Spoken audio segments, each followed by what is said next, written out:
when you invited Senator Abaribe to speak, you went on to reinforce the sentiments expressed by Senator Abaribe. Abaribe is not of APC. And so any attempt by anyone to distract us from what is obviously a national issue is a disservice to our collective desire to stand firm together and find a solution to what is clearly a national problem that has been there for over 20 years. Mr. President, I am not ashamed to affirm that President Bola Ahmed Tinubu is doing his best. Correct. He's doing his best. That we have not yet there doesn't mean that he has done anything knowingly, whether by negligence or lack of interest. Under your leadership, Mr. President, you have encouraged us to approve not once, not twice, special supplementary budget to support our armed forces, arising from the request of President Bola Ahmed Tinubu. Those requests were not meant for the armed forces to buy ice cream. It wasn't meant for them to do tobola in military nightclubs. They are meant to strengthen the armed forces, to re-equip them, to give them access to acquire modern technology, and to train, and even now, directive to recruit more men and women into the armed forces. Therefore, there can be no question that President Tinubu is doing his best. In moments like this, the devil can come in and make us so confused that we might turn against ourselves and then, by default, allow the enemy to behave as if he's happy at an upper hand. However, what I think we should do, which under your leadership, even in your statement, you have already encouraged us to come up with such suggestion, is in the light of what we now know, what can we begin to do differently and contribute those ideas to support the executive initiative? One there, for example, is, and you amplified it, even in greater details than any one of us in this house, when you revisited the statement by the governor of Kebbi State. Nigerians are entitled to know, and it is no longer national secret, the commander of that area who ordered that those men be withdrawn. It is to be a national secret to be kept within military cycle.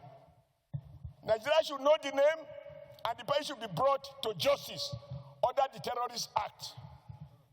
Number two, Mr. President. Is it the view of the Senate that the issue you just canvassed now, that should form part of our prayers? Yes. Those who support say aye. Aye. Those against say nay. The ayes have it. That is taken. Yeah. We will form part of our prayers. Mr. Yes, President, under your leadership, we have passed laws that impose death penalty on terrorism. This parliament is on record as having done that. Mr. President, I am troubled when, after all the efforts that security agencies and the prosecuting authorities have to invest to secure conviction, because unfortunately the state cannot behave like a mob. So you have to prosecute, follow due process. I am troubled by the conflicting judgment by various high court judges, where the law says act of terrorism, if convicted, shall attract death penalty. No judge has a right to pronounce less than that. It is only when you have implemented the law, interpret the law, not the sentiment of a judge, the will of the people as conveyed in a law, then the president can decide if there are reasons for him to do so, whether to commute or to reduce. How can an offense that carries death penalty, a judge reduce it to 20 years in prison? That is not acceptable. But he has violated the laws passed by the parliament. Number three, sir, and this will be the last. Has that happened in Nigeria already? It has. That somebody convicted of terrorism was sentenced to 20 years in prison. No. Pardon? No. What was it? No. Can I be allowed to land?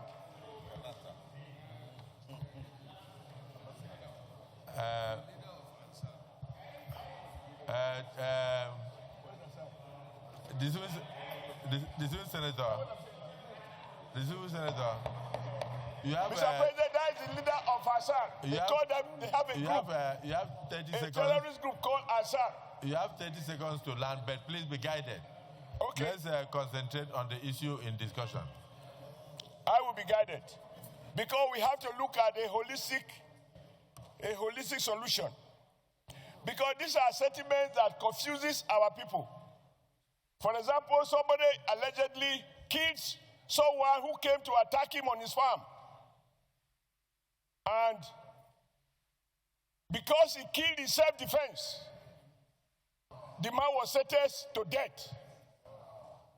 But there is no evidence that those who have come to attack farmers and kill farmers, there is no evidence that they have been so convicted, sentenced to death. These are some of the issues we have to deal with so that nobody is given any excuse to misunderstand what is clearly a national challenge. I believe that President Tinubu inherited a situation that was already so complicated that no one of us, if we were to become president, can decree insecurity out of existence overnight.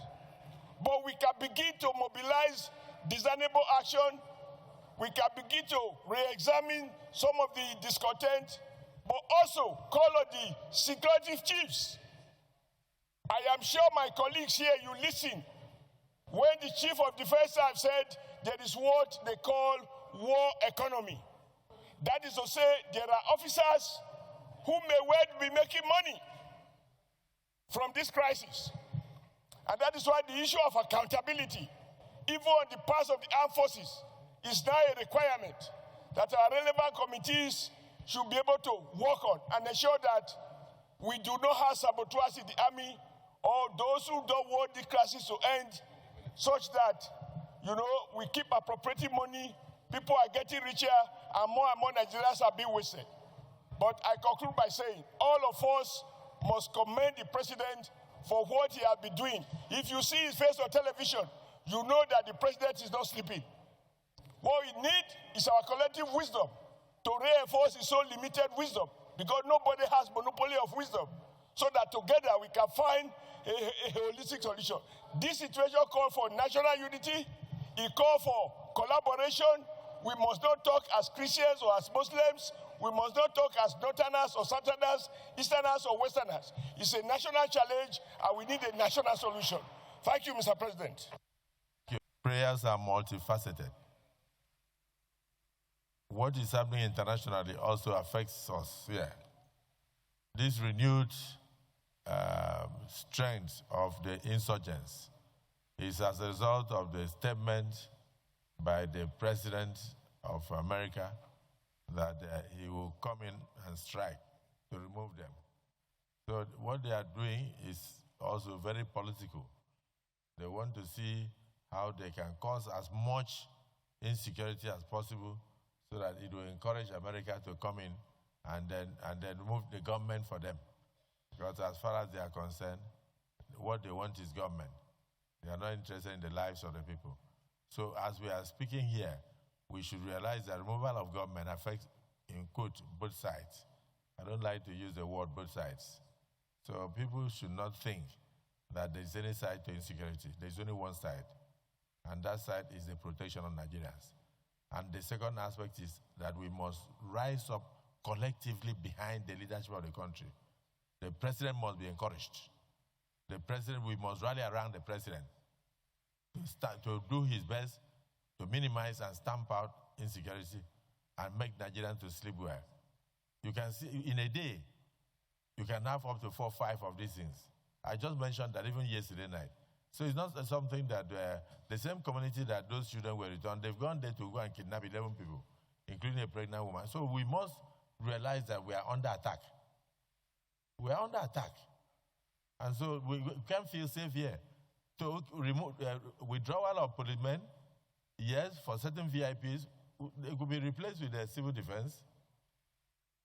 They are still armed, but not police. Police must go back to their constitutional duties immediately, while we encourage them to train more.